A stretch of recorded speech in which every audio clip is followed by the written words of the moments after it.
Enfoque. Geopolítica, investigación, relaciones internacionales. Enfoque. Una mirada profunda y decolonial a los hechos más importantes de nuestra historia. Enfoque. Comunicación articulada para el buen vivir. Pueblos con memoria. ¿Quién es el gran titiritero en los conflictos armados en Medio Oriente? Bienvenidos, bienvenidas. Esto es Enfoque, con Alejandra Patrone y la producción de los pueblos y movimientos articulados en Avia Yala Soberana. Hoy, junto al académico argentino Martín Martinelli, doctor en Ciencias Sociales y miembro del Consejo Latinoamericano en Ciencias Sociales, CLACSO, profundizaremos en este tema. Martín, ¿cómo estás? Bienvenido a Enfoque, es un gusto recibirte. Bueno, es un gusto para mí. Muchas gracias por la invitación, Alejandra. Igualmente, Medio Oriente permanece al rojo vivo, inmerso desde hace más de un año en una guerra contra el movimiento palestino Hamás, sin ningún tipo de miramientos hacia los civiles, un tema que vamos a estar hablando un poquito más adelante en el programa, a lo que se suma ahora las hostilidades entre Israel y la milicia chií libanesa Hezbollah y los continuos bombardeos israelíes a distintas áreas del Líbano. Martín, ¿qué primer análisis haces de esta situación? Bueno, el primer análisis es que esto se da en un contexto geopolítico diferente a otros ataques de esta índole, porque digamos que hay una disputa mayor por el poder mundial por parte de China y Rusia y otros países emergentes como puede ser Irán o Pakistán, que ya disputan de otra manera con el G7 y conformando los BRICS Plus, por ejemplo, Brasil, Rusia, India, China y Sudáfrica, más los que se agregaron de esta región, lo cual puede ser considerado por Estados Unidos como una confrontación, aunque eso haya sido en términos más económicos, geoeconómicos y también políticos, como cuando Irán, Emiratos Árabes Unidos, Etiopía, Egipto y Arabia Saudita está por verse, se incorporan a esa organización. Entonces,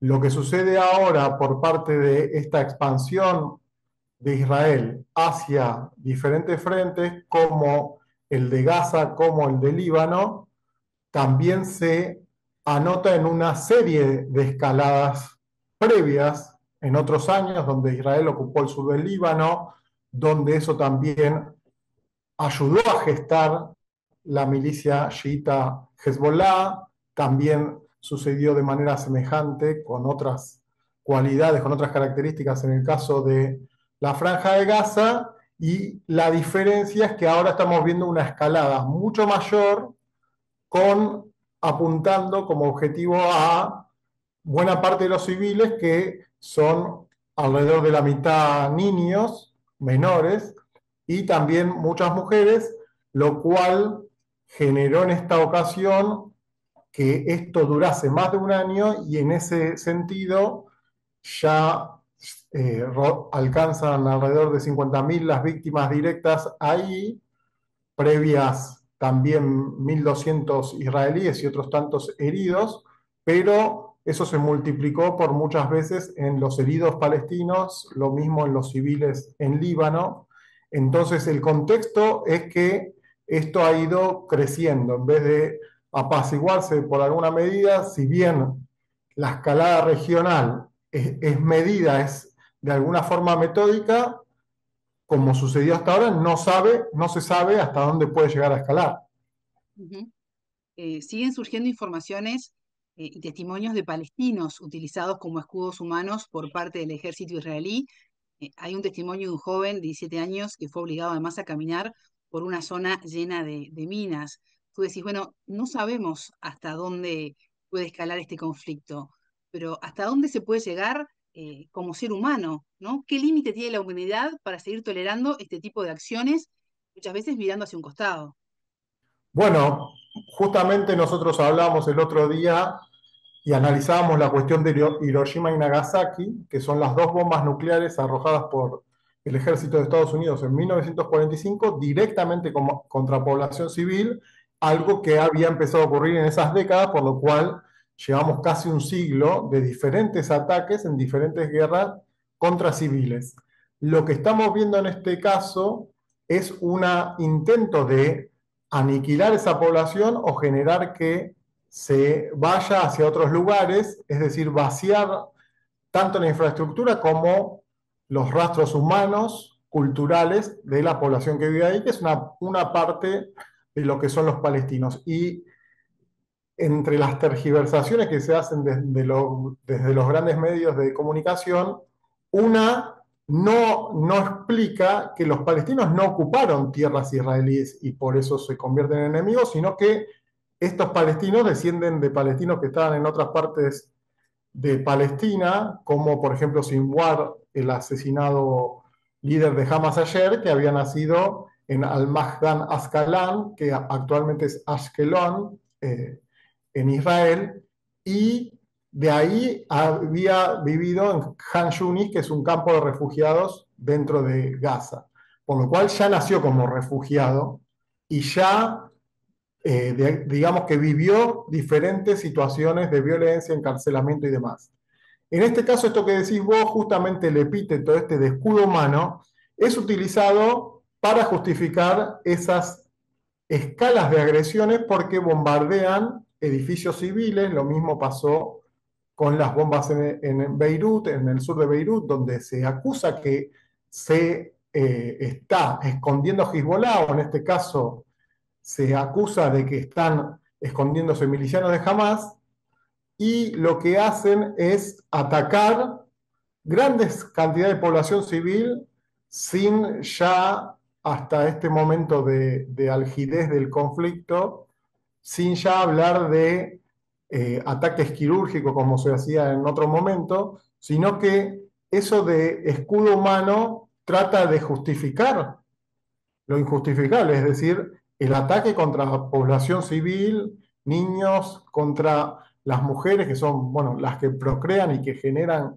que esa población siga existiendo, y con el significado cultural que también que tiene la madre en la Claro. cultura palestina, como la tiene en otros lugares del mundo. Pero justamente esa lógica de hablar de escudo humano trata de cubrir y trata de generar un pretexto de guerra que hacen los líderes o los políticos israelíes apoyados en otras potencias europeas, y en el caso estadounidense se ve en la carrera política que hay previa a las elecciones, por lo cual eso también está generando incidencia, pero no al punto este de la forma de criminalidad que se está ejerciendo contra los civiles.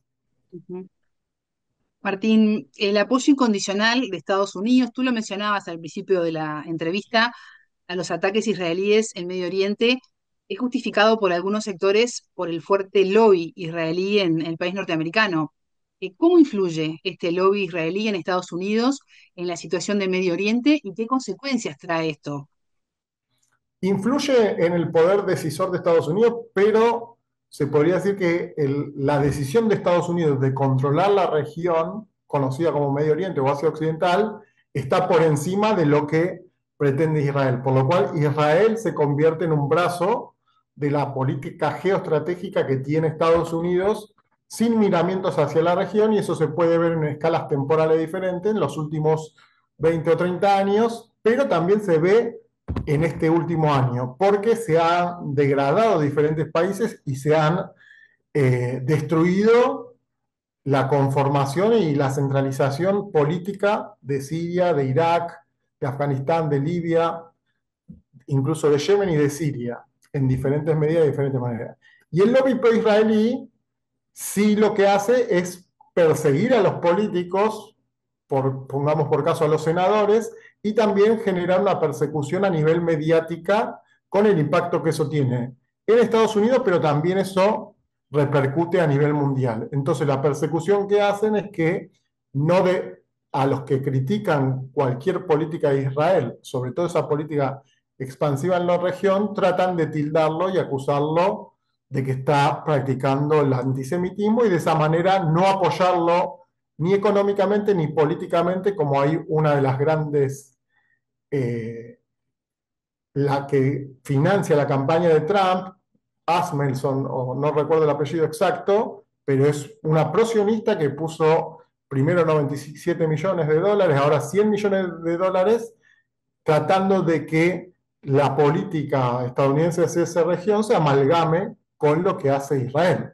Entonces, el lobby sionista sí tiene una gran fuerza y tiene ese método de presionar en la política y en lo mediático, lo cual en esta ocasión me parece que se vio erosionado porque las políticas en las diferentes, las políticas de protesta, las marchas y todo lo que hubo en las universidades estadounidenses empiezan a mostrar un cambio en la concientización que hay, el cual se torna crítica de la política de apoyo y suministro de armas, que este año fue la más grande, calculan 19.700 millones de dólares hacia Israel, para suministrar también justamente armas estadounidenses, por lo cual Estados Unidos se beneficia también, más allá de que se muestre como que Israel en esta ocasión está haciendo algo descontrolado. Eh, Eso habría que evaluarlo. Lo que sí es cierto es que el lobby ejerce una presión, pero esto también es usufructado desde Estados Unidos para interferir como lo viene haciendo hace décadas, y esta vez parece que su apuesta es un poco más fuerte que otras veces. Ujú. El presidente de Turquía, Recep Tayyip Erdogan, estuvo en Ankara en los últimos días con el secretario general de la Liga Árabe, Ahmed Abul Gheit. En esta oportunidad, Erdogan dijo que es necesario imponer un embargo de armas general a Israel. ¿Qué alcance puede llegar a tener esta propuesta, Martín? Y esa propuesta va a ser, intentar ser, digamos, bloqueada por Estados Unidos, porque la sistematización que tiene de encubrir lo que hace Israel genera que, al mismo tiempo que Israel incumple lo que se plantea desde la Asamblea General de la ONU, si hay Sí, algo que pasa por el Consejo de Seguridad, Estados Unidos es el primero que lo veta. En el caso de Turquía es un actor importante porque forma parte de la OTAN, la Organización del Tratado del Atlántico Norte, es el segundo ejército más fuerte de esa organización y tiene una relación con Israel, pero últimamente ha ido mostrando en lo diplomático que trata de oponerse. Ahora bien, eso no generó que cese el fuego, y justamente cómo se le suministran armas a Israel es lo que posibilita que siga expandiendo su intento de aniquilamiento para los palestinos y ahora también a los libaneses, y lo que declara que puede llegar a ser ese embargo. Están involucrados también, por ejemplo, Alemania e Italia, que son otros de los países que proveen armas. Entonces, esa política es decidida desde Estados Unidos y también amparada por la OTAN. Y como la OTAN fue escalando, sobre todo en 2022, en la cantidad que pone cada miembro para poder generar una mayor cantidad de armamento, para poder suministrarse una mayor cantidad de armamento, eso implica que Israel, lo que está gastando ahora, va a necesitarlo sí o sí. Es decir, que le provean de mayor cantidad de armamento. Si cortasen eso, implicaría eh, un freno o un cierto repliegue. Lo que pasa es que lo que hizo en la Franja de Gaza específicamente destruyó gran parte de la infraestructura y tiró toneladas y toneladas de bombas, por supuesto afectando principalmente a la población civil, pero hizo una gran destrucción, por lo cual eh, es algo que se fue retroalimentando, y el armamento, por supuesto, que forma parte de la lógica de dominio de Estados Unidos desde por lo menos 1945, porque es uno de los pilares donde se apoya la hegemonía de Estados Unidos, y el complejo militar industrial trata de reactivarse a través de las diferentes guerras y conflictos. Entonces, lo que hizo fue apostar a generar más bases militares y tiene afincados o cerca de esa región los portaaviones, y por más que le genere un gasto mayor, también trata de aprovechar sobre todo la parte de la población que se beneficia con eso y su decisión geopolítica con la región, con la actitud y con la actividad que genera Israel, porque si no, no se explicaría por qué esa alianza ha sido tan cercana, porque van conversando, incluso el asesinato de ayer, si no me equivoco, Sí. de Sinwar, se dice que también hubo información provista por parte de Estados Unidos. Ujú. Mencionabas algo muy interesante en la entrevista, que es este Israel convertido en el brazo de Estados Unidos, un brazo cada vez más armado, además, que le sirve a Estados Unidos no solo por su economía, los números de Washington están en rojo, sino también por el avance que le está permitiendo en Medio Oriente. ¿Considerás que Estados Unidos se ha convertido en el gran titiritero de los conflictos a nivel mundial? Pienso que tiene sí incidencia porque el declive relativo que tiene, ya no tiene el rol tan preponderante Sí. de 1945 y cinco y tampoco de lo que fue conocido como el orden unipolar tras la disolución de la Unión Soviética. Entonces, ahora, al verse en desventaja respecto de, sobre todo China, pero también Rusia, India y otros países que conforman el BRICS y la Organización de Cooperación de Shanghái, que también están teniendo un gran crecimiento económico. Y como Estados Unidos aún sostiene su primacía militar, por más que esté puesta en duda, por más que se haya retirado con fracaso de Irak o Afganistán, lo que sucede en ese sentido es que se vislumbra que su plan es abonar a diferentes conflictos para tratar de mantener una hegemonía mundial a través del factor que lo ha hecho prevalecer desde la mitad del siglo XX hasta ahora, que es la cualidad de la potencia militar. Tiene el mundo dividido en diferentes comandos y ahora, digamos que dentro de su estrategia tiene un rival sistémico que es China y otros rivales hostiles que considera tanto a Rusia como a Irán. Y en ese caso es como por lo que se ve que permite y usa ese brazo que es Israel, lo cual le permite, como en Ucrania, no involucrarse directamente con soldados estadounidenses en la región. Entonces, lo que no hay que confundir a veces es que esto sea por un odio entre palestinos e israelíes, porque no explicaría el accionar de Israel hacia todos los demás países. Porque Israel apunta hacia Siria, al Líbano, hacia lo que ellos consideran como milicias terroristas, pero son organizaciones armadas que luchan en una batalla asimétrica porque tienen una tecnología totalmente diferente. Y si Estados Unidos provee a un país de aviones F-35, de un escudo misilístico y va a sostener eso, quiere decir que el apoyo, más allá de lo retórico, es directo a la manera en que Israel funciona. Más allá de no criticar con esto a todos los israelíes, sino que es una propensión que tiene, como esa cualidad que tiene Estados Unidos, de tener una lógica belicista hacia su región. Lo tiene también hacia a otras zonas con la venta armamentística o con la venta de tecnología de represión, como puede suceder con países de Latinoamérica, pero en ese caso de esa zona ha estado en sintonía lo que es tener alrededor del 65% del petróleo y el gas mundial, que es lo que hay que tener en cuenta a la hora de por qué tiene tanta importancia esa región para controlar a las otras regiones, sean competidores o aliados de Estados Unidos, como puede ser Europa, Japón y China, necesitan el petróleo, entonces necesitan que se proveerse desde ahí. Lo que hace Estados Unidos es tratar de controlar eso.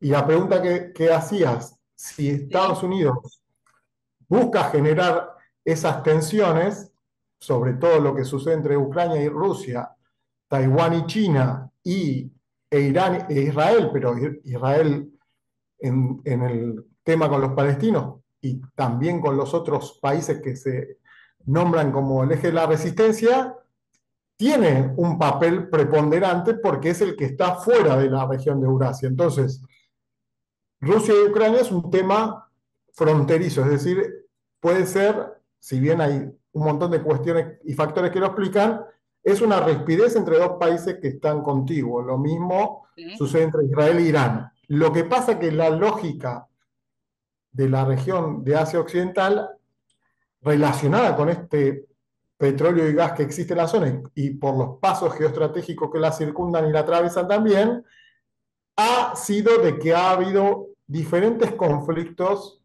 de variada índole. En la mayoría de esos conflictos estuvo involucrado Israel, en la mayoría directamente, por lo cual eso hace sospechar de que si los aliados no los tienen en esa región, ni en Eurasia, sino los tiene en el centro de Europa y lo tiene en Estados Unidos, quiere decir que hay una connivencia entre la política que tiene Estados Unidos para esa región. No es que Israel actúa solo, un país de 7 millones, que no es una superpotencia económica, puede ser que sea una población rica porque entre esos 7 millones divide su PBI o desarrollada tecnológicamente. Pero eso no implicaría que un país con esas características se involucre y desafíe a Irán con casi 90 millones de habitantes, Siria, Palestina, Yemen. No podría, salvo que fuera una superpotencia nada más militar, involucrarse y enfrentarse en esos países. Y a todo esto que estoy diciendo ¿Sí? se suma la cuestión de la guerra de información, que es relacionada con lo que decías de los escudos humanos y con tratar de justificar y legitimar ese tipo ese tipo de invasiones, porque, o sea, el 7 de octubre lo que hace Hamas puede ser condenado como una forma violenta de un grupo que atacó a población en parte civil en Israel. Pero no hay que perder de vista lo que pasó antes del 7 de octubre por parte de Israel hacia Gaza y no hay que perder de vista tampoco que Israel después de eso hizo una escalada de violencia multiplicada muchas veces. Martín Martinelli, académico argentino, doctor en ciencias sociales y miembro de Claxo. Muchísimas gracias por estos minutos con enfoque. Bueno, muchas gracias Alejandra y el equipo por convocarme. A ustedes les decimos que ya se viene la frase del día. Tengan todos ustedes una excelente jornada. Buena vida para todos. La frase del día. Lo que pasa es que la lógica de la región de Asia Occidental relacionada con este petróleo y gas que existe en la zona y por los pasos geoestratégicos que la circundan y la atravesan también, ha sido de que ha habido diferentes conflictos de variada índole. En la mayoría de esos conflictos estuvo involucrado Israel, en la mayoría directamente, por lo cual eso hace sospechar de que si los aliados no los tienen en esa región, ni en Eurasia, sino los tienen en el centro de Europa y lo tienen en Estados Unidos, quiere decir que hay una connivencia entre la política que tiene Estados Unidos para esa región. No es que Israel actúa solo, un país de 7 millones, que no es una superpotencia económica, puede ser que sea una población rica porque entre esos 7 millones divide su PBI o desarrollada tecnológicamente. Pero eso no implicaría que un país con esas características se involucre y desafíe a Irán con casi 90 millones de habitantes, Siria, Palestina, Yemen. Enfoque, con Alejandra Patrone y la producción de los pueblos y comunidades articulados en Avia Yala Soberana para www.radiovictoriagt.com. Transmiten Radio Dignidad de Honduras, Codecá Guatemala, Avia Yala Soberana, Minca Comunicaciones de Argentina, Rondas Campesinas de Perú y Radio Victoria de Guatemala.